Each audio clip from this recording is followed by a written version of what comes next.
مزید تنبیہ فرمائی، کہا کہ نبی تمہیں بلا رہے ہیں جہاد کی طرف کہ انہیں اتنی بڑی قوم سے لڑنے کے لیے جانا ہے، اگر تم نبی کی نصرت کے لیے نہ نکلے تو یہ نہ سمجھو کہ وہ تمہاری نصرت کے محتاج ہیں۔ اللہ تعالیٰ نے ان کی ایسی جگہوں پر بھی مدد فرمائی جہاں کوئی بھی ان کی نصرت کرنے والا موجود نہیں تھا، اللہ تعالیٰ نے خود ان کی نصرت فرما دی۔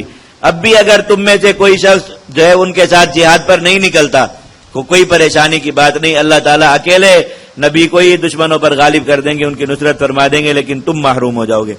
الا تنصروہ، اگر تم نے نبی کی نصرت نہ کی، فقد نصرہ اللہ، تو اللہ تو ان کی نصرت پہلے فرما چکے۔ اذ اخرجہ الذین کفروا، جب کافروں نے ان کو نکالا تھا، اذ ہم ثانی اثنین، وہ دو میں دوسرے تھے، یعنی ان کے ساتھ صرف ایک شخص تھے، ابوبکر صدیق رضی اللہ تعالیٰ عنہ۔ اذ ہما فی الغار، جب وہ دونوں غار میں تھے، اذ یقول لصاحبہ، اور جب وہ اپنے ساتھی سے فرما رہے تھے، لا تحزن، غم نہ کرو، ان اللہ معنا، بے شک اللہ تعالی ہمارے ساتھ ہے۔ فانزل اللہ سکینتہ علیہ، اللہ تعالیٰ نے ان پر تسکین اتاری، وایدہ بجنود لم تروها، اور ان کی ایسے لشکروں کے ذریعے مدد فرمائی جنہیں تم نے نہیں دیکھا۔ وجعل کلمۃ الذین کفروا السفلی، اللہ نے کافروں کی بات نیچی کر دی جو یہ کہہ رہے تھے کہ ہم پکڑیں گے اور ماریں گے، اللہ تعالیٰ نے ان کی بات جھوٹی کر دی۔ وکلمۃ اللہ العلیٰ، اور اللہ کی بات اونچی رہی، اللہ نے وعدہ کیا تھا کہ آپ کو امن کے ساتھ ہجرت نصیب ہوگی، اللہ تعالیٰ نے اپنا وعدہ پورا کیا اور آپ کو ہجرت کرا دی۔ واللہ عزیز حکیم، اللہ تعالیٰ قوت والے، حکمت والے۔ صحابہ کرام کو وہ وقت یاد دلا کر کہا گیا کہ نبی کی نصرت سے پیچھے رہ کر تم اللہ کے دین کا، نبی کا تو کوئی نقصان نہ کر سکو گے، لیکن اپنا بہت بڑا نقصان کر لو گے کہ منافقین کے ساتھ لکھ دیے جاؤ، اور جتنے اللہ تعالیٰ نے دینی اعزازات نصیب فرمائے ان سے محروم ہو جاؤ، تو ایسا سودا نہ کرو۔ انفروا خفافا وثقالا، نکلو ہلکے ہو یا بوجھل، وجاہدوا باموالکم وانفسکم فی سبیل اللہ، اور اللہ کے راستے میں اپنے اموال سے اور اپنی جانوں سے لڑو۔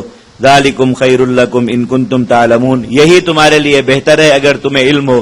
تم اس وقت میں اپنے لیے یہ بہتر سمجھ رہے ہو کہ پیچھے رک جانا اچھا ہے اور جہاد کا اس وقت سے ٹل جانا اچھا ہے، لیکن اللہ کے ہاں تمہارے لیے یہی چیز بہتر ہے کہ ایک تھوڑے دنوں کا امتحان ہے، اگر اس میں تم کامیاب ہوگے اللہ تعالیٰ آگے کی ہمیشہ کی آسائشیں، آسانیاں، راحتیں اور زمین کے خزانے، زمین کی بادشاہتیں، زمین کی حکومتیں ساری اللہ تعالیٰ تمہارے قدموں میں ڈال دے گا۔ ہر جہاد میں فتوحات سے پہلے اس طرح کا شدید امتحان ضرور آیا کرتا ہے، قوم اگر اس امتحان میں ثابت قدم رہے، اللہ رب العزت آگے اس پر فتوحات کے دروازے کھول دیتے ہیں۔ تو فرمایا کہ بہتری تمہاری اسی میں ہے۔ یہ آیت حضرات صحابہ کرام سے منقول تفاسیر کی روح سے قرآن مجید میں جہاد کے بارے میں سخت ترین آیت ہے، اور جب یہ آیت نازل ہوئی حضرات صحابہ کرام فرماتے تھے نزلت قاسمۃ الظہر، کمر توڑنے والی آیت نازل ہوگی کہ اس میں کسی کے لیے کوئی رخصت نہیں رکھی۔ اب الفاظ تو بہت مختصر تھے، اور یہی قرآن مجید کا اعجاز ہے کہ قرآن مجید میں جو بات 2-4 الفاظ میں بیان کر دی جاتی ہے، اگر کوئی شخص اس بات کی ترجمانی کرے تو صفات کے صفات اس کو درکار ہوتے ہیں۔ اور اللہ کے نبی صلی اللہ علیہ وسلم کو بھی یہ معجزے کے طور پر جوامع الکلم جو دیے گئے کہ آپ نے مختصر روایات میں ایسے حقائق بیان فرما دیے جن کی تفصیل کرنے میں پوری کئی جلدوں میں لکھی ہوئی کتابیں بھی ناکافی ثابت ہوتی ہیں۔ اللہ کے نبی صلی اللہ علیہ وسلم نے وہ باتیں چند کلمات میں، چند الفاظ میں ارشاد فرما دی، اور اس پر فرمایا کہ یہ اللہ تعالیٰ نے بطور معجزہ یہ چیز مجھے عطا فرمائی ہے کہ مختصر الفاظ میں بڑی حقیقتوں کو بیان کرتے، کوئی اور شخص اگر کرے تو بہت لمبی اس کو تقریر کرنا پڑے۔ اللہ تعالیٰ نے 2 لفظ فرمائے، خفافا و ثقالا، ہلکے ہو یا بوجھل ہو۔ تو حضرات مفسرین فرماتے ہیں کہ انسانی زندگی کے سارے حالات انہی 2 الفاظ میں آ گئے، یعنی خفافن سے مراد ہر وہ حالت ہے جس میں جہاد میں جانا آپ کے لیے آسان ہو، اور ثقالن سے مراد یعنی بوجھل ہونا انسان کا کہ اس پر بوجھ ہو رہا ہے کام کا، تو ہر وہ حالت مراد ہے جس میں جہاد پر نکلنا مشکل نظر آ رہا ہو، بوجھل ہو رہا ہو۔ اللہ تعالیٰ نے فرمایا دونوں میں سے جو بھی حالت ہو جہاد کے لیے نکلو۔ اب فرمایا جب اپنی زندگیوں کا ہم اس آیت کے مطابق موازنہ کرتے ہیں تو پھر کوئی وقت بھی اس میں سے ایسا نظر نہیں آتا جو عند اللہ عذر بن سکے۔ ایسے میں نے آپ کو ایک بات بتائی تھی کہ بڑھاپا سب سے بڑا عذر سمجھا جاتا ہے۔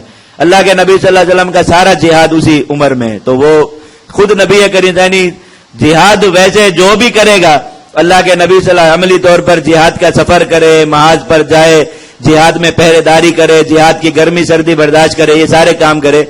ہر شخص جو بھی یہ کام کرتا ہے کیونکہ اللہ کے نبی صلی اللہ علیہ وسلم کی سنت ہے اس پر وہ عامل ہے، لیکن جو آدمی بڑھاپے کی عمر میں کرے گا وہ پوری سنت پر عامل ہے. نبی کریم صلی اللہ علیہ وسلم یعنی 100% سنت یہ اس کے حق میں پوری ہے.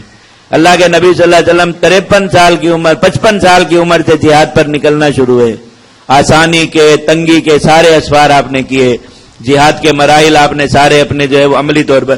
تو کسی بھی مرحلے میں کوئی آدمی اس عمر میں اگر شرکت کرتا ہے تو وہ نبی کریم صلی اللہ علیہ وسلم کی سنت کا 100% حصہ پاتا ہے. یہ ان کے لیے تو میں کوئی حالت بھی اس میں اب حضرات مفسرین نے جو لکھا جو یعنی چند حالات اس کے یعنی انہوں نے لکھا, انہوں نے کہا کہ یہ بھی چند ہیں, اس سے بھی مزید فہرست بہت لمبی ہے. جو بھی اس میں سوچے, جوان ہو یا بوڑھے, چست ہو یا چست نہ ہو, نادار ہو یا مالدار ہو, ہتھیار کم ہو یا زیادہ ہو, سوار ہو یا پیدل ہو, کاموں کی مشغولیت ہو یا فراغت کا زمانہ ہو, تو ان میں سے ایک پہلو خفافن کا ہے, ایک پہلو ثقالن کا ہے کہ ایک وقت میں آسانی اور ایک وقت میں مشکل ہے. اور میں یہ ساری کی ساری حالات اس میں آ گئے. اور کوئی بیوی بچے ہیں, بیوی بچوں کے آدمی آزاد ہے, یہ دونوں چیزیں, تو ایک حالت اس میں سے خفافن ہے, ایک حالت ثقالن ہے. اللہ تعالیٰ نے فرمایا کہ خفافن ثقالن ہر حال میں نکلو. اور صحابہ کرام پر کیسا اثر تھا اس آیت کا. علامہ قرطبی رحمۃ اللہ نے چند واقعات لکھے, انسان کی روح کانپ جاتی ہے اندر تک کہ صحابہ کرام قرآن مجید کو کس طرح دل کی آنکھیں کھول کر پڑھا کرتے, اور ہم کس طرح آنکھیں بند کر کے پڑھتے ہیں. نعوذ باللہ.